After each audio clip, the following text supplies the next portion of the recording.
Morning, everyone. Most of you know me and those two over there, but just in case there are a couple of you who don't know who we are and what we've done, just a quick summary of our credentials. Don't laugh. I've been on this stage for about 5 years and been doing all sorts of stuff from pantomime and a dame through Williamson, Pinter, and a couple of parts in a Shakespeare play. Been to Adelaide for the Fringe Festival for a week's shows there. So I've got a bit of credentials as far as acting is concerned. But directing a show, I've done smaller shows, one-act plays and stuff, but this is the first large play I've done. And 16 characters. It's a large cast. So it'll need a lot of practice. Fortunately, I have an assistant. And you know Lance, many of you know Lance already, actor, director. I've been in at least, I don't know, 5 or 6 of your shows. I think so, yeah. And so anytime I get stuck, I'll ask Lance, and with a bit of luck, he'll know the answers. Okay, Angela, our stage manager. She's had the experience both on and off stage, backstage as well. And the point about Angela is, as you probably know, if once the performances begin, half an hour before the show starts, she's the boss. I'm back there watching, making notes, deciding what I want to say to you afterwards. And Angela will be there, you do exactly as she says. So what have we got? What is this, Are You Being Served? Well, many of you will know, Vicky didn't know until about a month ago, 3 weeks ago. It's an English TV comedy, a series that lasted 7 or 8 years. Very much a favourite in the 60s, 70s and the 80s. And we want to describe it in 2 words. It's politically incorrect. Very. So what I'm going to do is try to produce a faithful reproduction of an episode of that TV series. Now, it's not an episode. The first half is an amalgam of various episodes. The second half is part of a film they did, which I think hardly anybody saw. So the 2 different parts of the show. So what's going to be important is to get the dialogue right, not necessarily the words, but get the overlapping of the dialogue right, so speed within the show. And we have to have accents, English accents, Spanish accents, and we have to get the timing right. The play is full of double meanings, and they have to come out, they have to be shown to the audience, make them laugh. That's the whole point of the show. And if I can say this without any prejudice, there are no Australians in the show. You cannot be yourself. You have to play a character, otherwise it won't work. Now, Act 1, it takes place in the Grace Brothers department store. It's an older store, been there for about 30, 40 years. We watch the staff arrive. We watch a couple of customers come in and we get served, and we have a sale of German goods and a German dance to end it all. Act 2 is in Spain. The department store has been closed for refurbishment by Mr. Grace, and in his generosity, he has put the staff up in a 1-star unfinished hotel in Spain. So in there we have dialogue and situation comedy, a lot of movement, verging on fast, almost Benny Hill, but not quite. It's very fast. Now the characters there have a Spanish meal, which is unfamiliar to them. They have to sleep in tents.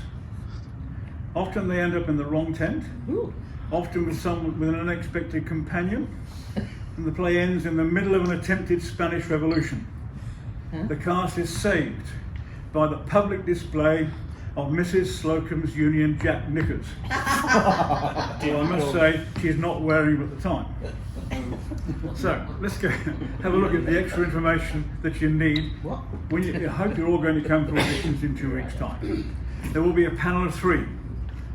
Lance and I will be on the panel, and Jenny, who's just arrived, will be on the panel too. Where are you, Jenny? There. Jenny will be on the panel too. We've got a wealth of experience of directing, acting, and directing, and audition. When you come to do the audition, you must be close to the character. You can audition for more than one if you wish. Not necessary, not compulsory. But if you feel there's a chance you might miss out on the first one, go for another one. Pick up the audition pieces for those two. But make sure you put your preferences down on your sheet, so you know which one you'd rather do, even if you don't get it. You must have an accent. Either an English educated accent for, say, Rumbold, Granger, Peacock, a Cockney accent for Miss Brahms, Mr. Lucas and Mash, who's the storeman, a Spanish accent for Bernardo, Cesar and Conchita. And then there's Mr. Humphreys, who is one of his own, really. We'll come to that later. And we have Mrs. Slocum, who has two accents. One when she remembers and one when she forgets. We'll come to that later too. Now, when we did The Vicar of Dibley, the production team was fortunate to find a vicar who looked very like Dawn French. And they found a bald, well-educated, grumpy old man to play David Horton. But the other characters did not look like the characters in the show, but the audience accepted them because they behaved like them, they spoke like them. That's your aim. You don't have to look like the character in the show, but you do have to seem to the audience acceptable as that character. So concentrate on that in your audition. Now, you can get help, especially with the accents. Give you a bit of advice. There are a lot of episodes on YouTube for Why You're Being Served. Concentrate on the episodes from Series 1 to Series 4, which is the original cast. Now, we can't have the original cast doing the show because they're all dead. So we have to find other people to do it. You can watch those episodes. There are tutorials for pretty much any accent in the world, English speaking accent. Look at those. If you want the educated English voice like Rumbold, Granger, Keith Peacock, we don't want any Olitarian hooray Henrys. Educated English acting does not mean stuck up in the nose. It means smooth. BBC newsreader style, not affected. If you want a Cockney accent, there was a very good tutorial by a man called Jason Statham. If you're interested in one of those parts, look at him. Or you can just remember Eliza Doolittle from My Fair Lady. If you're a bit older or prepared to research, there's a series called Till Death Do Us Part. A man called Alf Garnett has a very good, strong Cockney accent. You go back a bit further, there's another series called Steptoe and Son. Oh my where goodness. Harold Steptoe has a very good Cockney accent. So if you have a chance, look at those. For Spanish, well, there's always Manuel from 40 Towers and both. But really, just find any Western movie which has Mexicans in it. Right, Bill? Yes. Yes. That's no problem at all. Bill is playing a Mexican in his latest play. So we're looking for accuracy of words, not speed of words, but we do want speed of dialogue. And there's a difference between speed of words and speed of dialogue. You can book online. They will be available from tomorrow, and so will the character outlines and the audition pieces. They'll all be available on time tomorrow. Now, the characters, I think I should give you a bit of information, if you can bear with me, about the characters so that you know what you're supposed to be doing. We start with the minor characters. I don't like calling them minor characters. I hate that word. Every character in this show has a chance to make the audience laugh. Even if we've got one line or no lines, they still have the chance to make the audience laugh. And those of you who've been on stage before know that saying something, doing something, and the audience laugh is one of the best feelings in the world. So let's try and do that now. Doesn't matter then. Mr. Grace is only in stage in the end of Act 1. He's only got 3 lines, but one of them he's got to get right. You've all done very well. That has to be done well. Teresa, the revolutionary soldier, can be in the notes male or female. I'd prefer her to be a female, if we can find one. revolutionary soldier. The male customer, only in Act 1, is in store to be measured for trousers. And he has to be broad-minded, because the inside leg will be measured by Miss Brahms. The lady customer, who is mature rather than young, must also be broad-minded, because Mr. Humphreys loses his piece of chalk down the back of her skirt and retrieves it. So again, don't be prim and proper if you're going to pay for that part. Conchita, the young Spanish sexy hotel worker who feels safer with Mr. Humphreys than with the revolutionary leader. Well, pretty well every girl does. She has to be prepared to wear a very short skirt, because she bends over a couple of times to pick up a suitcase, and displays her underwear to Captain Peacock. So that's the requirement. If you can't do that, don't bother. Cesar, revolutionary leader, has to be big, strong. All he wants is to relax with the woman before the revolution starts, in case they fail. And he doesn't care what woman he's going to share with. Bernardo, the owner of the Palace Hotel, welcomes anybody who comes to the hotel and pays the money. Very smooth operator. Think of a very polite Basil Fawlty. He's attracted to Conchita, but that is not returned. Going on to the next bigger group, Mr. Granger. He's an older man who's been in the shop for about 40 years, a very good salesman, in charge of the menswear department. But unfortunately, he is now afflicted with a gastrointestinal weakness. He has a lot of entries and small and short lines, but he has a lot of rapid exits. Mash is a storeman, very crude character, maintenance worker. He's got a regional accent, probably Cockney. He deliberately offends the ladies in the store with his comments and his behaviour. He tries to cooperate as little as possible with the executives, and pretty much does what he wants to do. Mr. Lucas, menswear assistant. He tries to be suave and attractive to the other sex. He makes questionable remarks deliberately, especially to Mrs. Slocum. He would like to be in a relationship with Miss Brahms, but his basic part in the show is to make a joke of everything using one-liners. So his timing has to be perfect. Mr. Rumbold is manager of the menswear and ladies wear departments. Not quite as much in control as he thinks he is. He's really well known for his ears. They're big and sticking out. That's not necessary for the part, but there will be references to that. And he'll call staff meetings as often as he likes and expects to be helped with that. Now the four bigger parts. Miss Brahms is a young, attractive assistant to Mrs. Slocum. Must have a Cockney accent, because her phrasing and her accent is a deliberate counterpoint to the way Mrs. Slocum would like to be able to speak, although it doesn't always work. She's friendly but worldly. She is sexy but moral. She's not a slut. Excuse the language. That's Miss Brahms. It's a big part. Mr. Humphreys, an effeminate, mincing assistant menswear person. He is strongly suspected of being gay. In fact, he's the 1970s gay stereotype in every possible way, because of his behaviour and the things he says. Double meanings again, very many double meanings which need perfect timing. That is an essential, as well as the way he behaves. So Mr. Hunt is a very difficult part, but a very rewarding part, if you want to go for that. Captain Peacock is the floor walker who's in control. All right, Jim? Have I missed someone? Have I missed someone?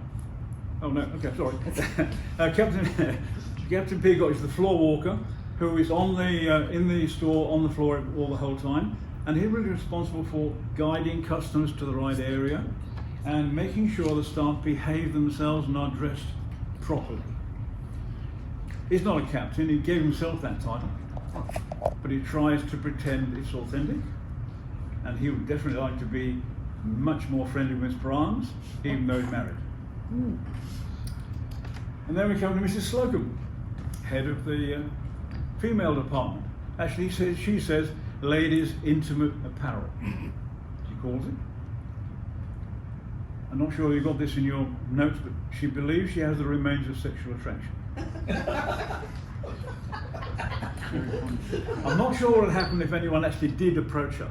That's difficult to know, but there is a clue in Act 2 of what might happen, although it is ambiguous. It's a false, posh voice, which collapses from time to time when she gets annoyed, as she is very often. She's known for her colourful wigs, pink, yellow, all sorts of colours, big ones, and references to her cat, which she also describes as her pussy, which is why we think it's socially unacceptable nowadays. All right, now, so they're the characters, and pick them out, see what you want. The rehearsal schedule is on the table outside. It's very detailed. There's one mistake, and I put it in over there on the board. Mr. Granger does appear the whole way through Act 2, and I somehow missed him. Outside there is for you to read. You will be given a copy of that at the first rehearsal if you're successful, and of course you will be given a script at the first rehearsal too. It's detailed, the scenes are laid down, how many pages we're doing, and which cast will be required for that particular day. You don't have to come if you're not in the scene, but you do have to come if you are. Very important.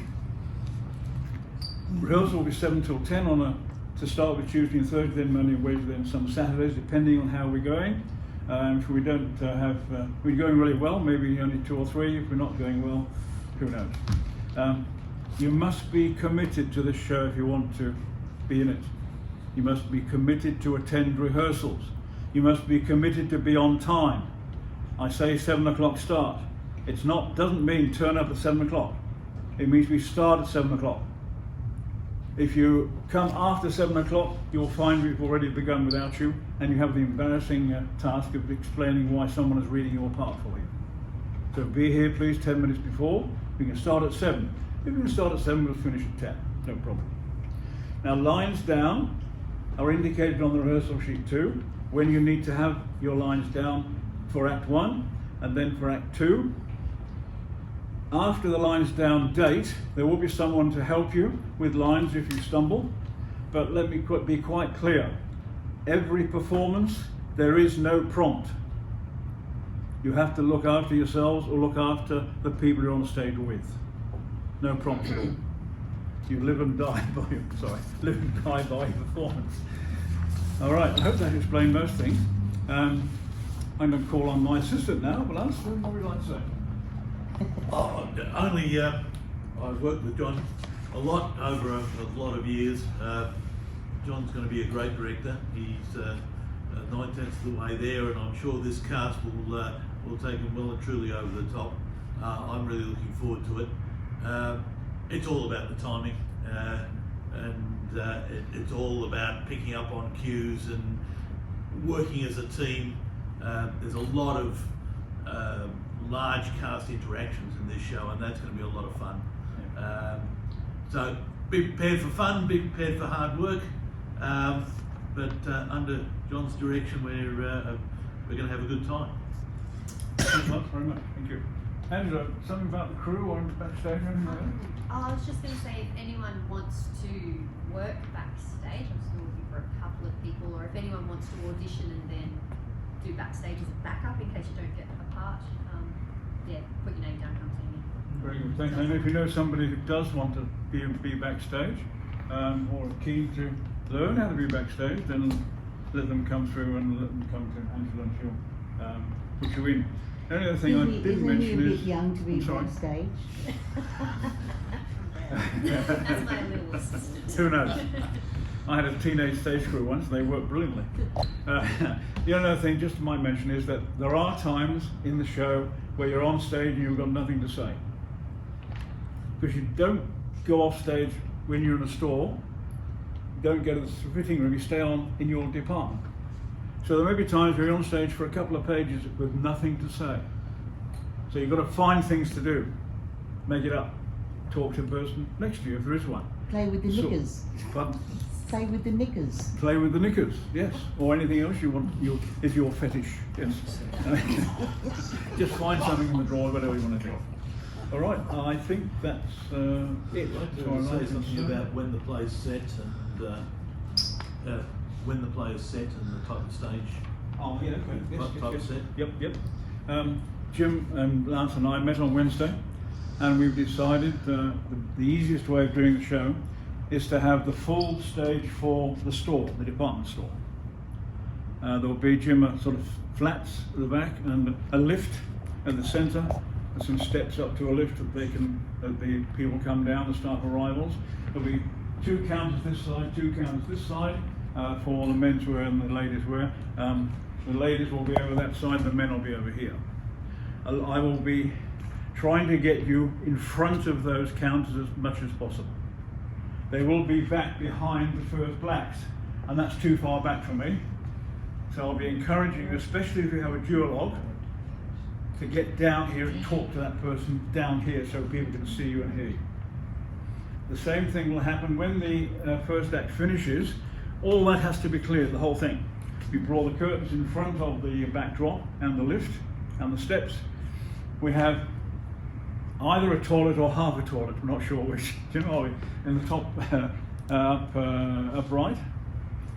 We have a couple of tables set up behind the black curtains, and the first scene will be at the foyer of the hotel where the people arrive. Once that scene's over, we don't have the red curtains drawn at any stage. The red curtains are open the whole show. We never close them. So the audience can come in and look at the set as they come in. We will work with the rest. There'll be a desk here for welcoming. They'll come in, be welcomed, and that's very involved. They'll go off to go to the hotel. Then they'll appear through here, the next entrance down, not necessarily in the same order. I think the ladies might push their way through forwards. But they come on in front and behind the black curtains when they open will be 2 tables with 7 chairs because they're going to have a meal. And there'll be a toilet in the backdrop because some of them need to go there very quickly after the food or the wine or Mr. Granger at any stage. When that scene's over, we close the black curtains. We have another scene in the foyer in front of the desk. The curtains open. We now have 7 tents. 4 in front and 3 behind. The 4 in front will be open to the audience. They will belong to 4 of the characters. They will be able to see what they're doing. They do swap. There are mistakes, and there is a bit of moving about in front of, behind, and even through tents. So you have to be a bit athletic, and there is a bit of chasing off stage too. I mentioned Benny Hill before, but it's not quite as frantic as that. The tents are there. It's night time. We have to get the lighting right for that. We have all sorts of funny things happening there, including a menacing spider. Then we have scene 5, which is not a real one. Then we have another one in the foyer in front of the desk, while we change the set again, and the set comes back. The tents are gone, the tables are here, and they have breakfast. And in the middle of breakfast, the shooting starts. And they get very worried about that. Various people go and try to examine what's happening. They decide the best thing to do is to hoist a flag to show they're British, but they can't find one. So they hoist Mrs. Slocum's Union Jack knickers up there. Oh, beg your pardon, they don't. They actually, the revolutionary leader is a real coward. He goes and hides in the toilet. What the cast doesn't know is that he has Mrs. Slocum's knickers. We're not sure how he got them. Gosh, filthy mind. Anyway, so he's in the tent, he's in the toilet. There's a lot of shooting and so on. They managed to hoist the flag. They hoist the toilet instead of the flag. The toilet goes up in the air. Cesar has disappeared by this time, but we assume he's on the end of the hook that goes up in the toilet. but then the knickers float down onto the stage, and that's how they managed to get away from the Revolutionary Army and the National Army. I won't give you the rest of the surprise ending because I've changed the ending a bit of the show. Does that make sense? Hope so. Yes. John, under section G here about the auditions, we've got a pre-selected text. Yes. And we're in 10-minute slots. Could you indicate how long the text is? They'll all be available on the website. Yeah. Now the text the length depends on the character. Oh, okay. Because almost none of the characters have long speeches. They're all 1-2 liners. So I've cobbled a few together for the smaller characters. The only two who have a long speech are Rumbold and Humphreys. They have a long speech on the telephone. They have the same speech, but Rumbold has to do it in the manner of Rumbold, and Humphreys has to do it in the manner of Humphreys. But it's the same speech. Okay.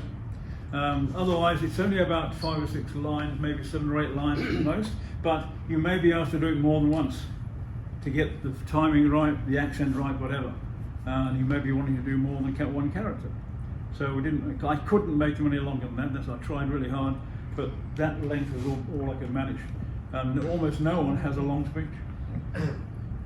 Humphreys has 2, one on the phone and one with a customer.